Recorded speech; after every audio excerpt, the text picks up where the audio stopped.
Salut à tous les amis, j'espère que vous allez bien. On se retrouve aujourd'hui pour une nouvelle vidéo. On va parler évidemment d'actualité du Barça. Il y a le choc contre l'Atlético ce week-end. Donc on va revenir un petit peu sur toute l'actualité avant ce gros match. Mais juste avant, petit instant promotion, profitez de mon partenaire eneba.com, un site pour acheter des jeux vidéo, que ce soit sur PlayStation, Xbox ou encore tout simplement un téléchargement par votre téléphone portable. Vous pouvez profiter de cette plateforme pour acquérir les tout derniers jeux à des prix concurrençant toutes les grosses chaînes de jeux vidéo. Donc profitez-en, je vous mets tous les détails en description. Carte PSN, Xbox, Google, etc. Il y a vraiment tout. Donc faites-vous plaisir si vous voulez des jeux aussi. Bon, c'est parti, comme je vous l'ai dit, on va évoquer l'actualité du Barça. On va tout d'abord évoquer la situation du fair play financier pour comprendre un petit peu économiquement où en est le club. On va ensuite évoquer, comme je vous l'ai dit, l'avant-match contre l'Atlético. Il y a eu beaucoup d'interviews de pas mal de joueurs du Barça. Alors allons-y sur tout d'abord la situation du fair play financier. Alors comme je vous l'ai dit, le FC Barcelone aujourd'hui a une situation économique qui est assez facile à comprendre. Il y a une limite salariale qui est fixée par le championnat d'Espagne pour tous les clubs et il y a une masse salariale. La masse salariale et la limite salariale, aujourd'hui ce qu'on sait c'est qu'il y a une différence d'à peu près 60 millions d'euros vers le négatif entre les deux. Cette différence va se résorber dans quelques jours, quelques heures. Pourquoi ?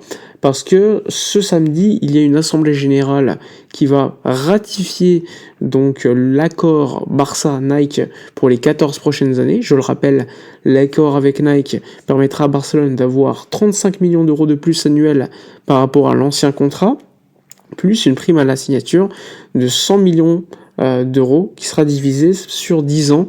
Donc ce qui permettrait à Barcelone d'avoir une amélioration au niveau de la limite salariale d'environ 45 millions d'euros. Pourquoi 45 ? C'est simple, 35 millions d'euros de mieux par rapport à l'ancien contrat, qui va être d'ailleurs un peu plus élevé dans 4 ans. Puis ensuite, il y a la prime à la signature qui est divisée par le nombre d'années, qui est d'environ 10 ans, donc ce qui permet d'avoir plus 10 également. Donc 35 et 10, ça fait 45 millions d'euros de limite salariale de plus, qui nous permet donc d'avoir une simple différence entre la limite salariale et la masse salariale de 15 millions d'euros, donc toujours vers le négatif, c'est 15 millions d'euros, l'objectif étant, pour revenir à la règle du 1 pour 1, d'être au moins à l'équilibre, voire être dans le bénéficiaire pour avoir on va dire, une certaine marge pour être tranquille pour les prochains mercatos, pour inscrire des joueurs, etc. L'objectif aujourd'hui, c'est de résorber via les 15 millions d'euros. Tu as beaucoup d'alternatives. Régler le problème Barça Studios.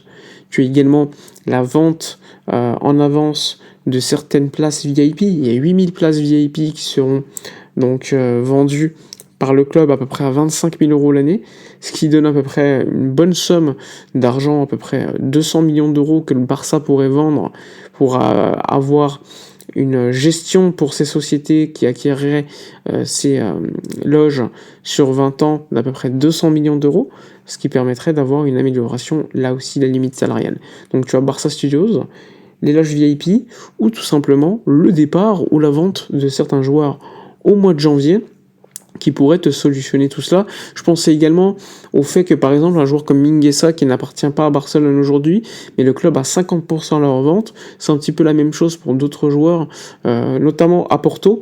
Il y a des joueurs qui appartiennent à Barcelone, qui pourraient partir du club portugais, qui pourraient donner à Barcelone 50% de plus. Je pense à André Alarcón, qui a une bonne valeur et qui pourrait quitter Porto aujourd'hui. Donc il y a beaucoup d'options qui permettraient d'améliorer cette limite salariale. Notamment Mingueza, je vous l'ai dit, qui pourrait donner 10 millions d'euros de plus à Barcelone cet hiver s'il part du Celta Vigo vers par exemple Leipzig ou autre. Donc, comme vous le savez, vous avez 15 millions d'euros à trouver. Ces 15 millions d'euros, le club pourra, en dernier recours, s'il n'y a pas de solution, opter par la case aval, qui est donc une caution que le club doit verser à la Liga, et donc ensuite le Barça aurait 1 an pour tout simplement trouver un remplaçant cette caution pour que tout simplement il n'y a pas de problème. S'il n'y a pas de remplaçant, eh bien ces 15 millions d'euros seront perdus par les cautionnaires, donc la direction qui perdrait cet argent. C'est de l'argent personnel, je rappelle. Le Barça l'a déjà fait lors de certains mercatos, notamment pour João Félix et Cancelo qui étaient arrivés en prêt à l'époque. Voilà pour la situation aujourd'hui du fair play financier. Ça va nous intéresser notamment pour le cas d'Dani Olmo, parce que comme vous le savez, au 31 décembre, le joueur ne sera plus inscrit. L'objectif étant de régler ce problème une bonne fois pour toutes avant le 1er janvier. Tout comme pour Pau Victor, mais qui n'est pas la priorité absolue, parce que le joueur pourrait, quant à lui, partir en prêt. Il y a le Real Betis qui est très intéressé pour un prêt au mois de janvier. Donc maintenant qu'on est venu vous parler de ça, on va parler du match contre l'Atlético, qui est un véritable choc entre les potentiels leaders du championnat. Je parle de leader pour le Barça parce que en termes de points, c'est le cas.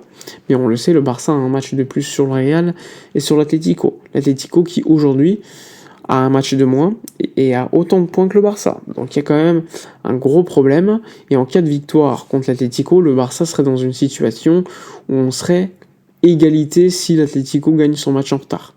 Donc ça, c'est quand même pas, on va dire, optimal, mais le match est à domicile.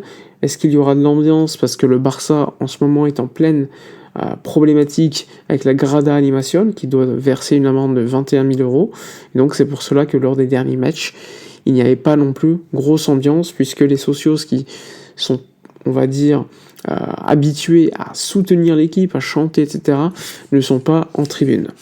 Donc ce match contre l'Atlético, on l'a entendu, Cholo Simeone l'a dit, ça va être un choc, mais également voilà la qualité qu'il y aura sur le terrain. Côté Atlético, on le sait, il n'y aura pas de surprise par rapport au dernier 11 contre Getafe, que j'ai regardé, d'ailleurs le match contre Getafe, c'est vraiment pas ouf l'Atlético, mais on le sait, lors des gros matchs, c'est toujours plus compliqué pour eux, mais ça reste une équipe avec beaucoup de qualités individuelles.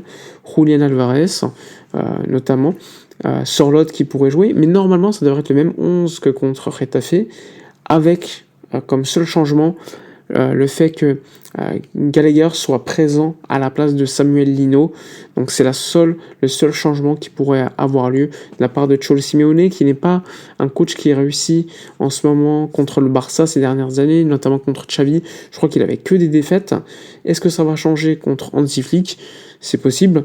En tout cas, en termes de résultat ces dernières semaines, l'Atlético est en situation bien plus confortable. Je crois que l'Atlético est sur 11 matchs de suite en gagnant, alors que le Barça, par exemple, en championnat d'Espagne, je crois que sur les 18 points potentiels, il n'y en a que 5 gagnés par le Barça. Donc deux équipes qui ont une trajectoire complètement différente. Ça va être très intéressant à suivre en tout cas, entre une Atlético qui aujourd'hui a le statut, peut-être pas de favori, mais qui a un statut peut-être aujourd'hui avec une dynamique beaucoup plus positive, alors qu'un Barça qui aujourd'hui sort d'une défaite contre Las Palmas, contre Leganés. Il y a eu juste la victoire contre Dortmund en Ligue des Champions, encore une fois dans un grand match, le Barça fonctionne plutôt bien, mais il n'y aura pas Lamine Yamal, je le rappelle, et normalement, selon Sport, le seul doute pour Hansi Flick, c'est soit la présence de Ferran Torres, soit celle donc de Fermin Lopez. Donc une décision sera prise lors des prochaines heures. Dites-moi dans les commentaires d'ailleurs que vous préfériez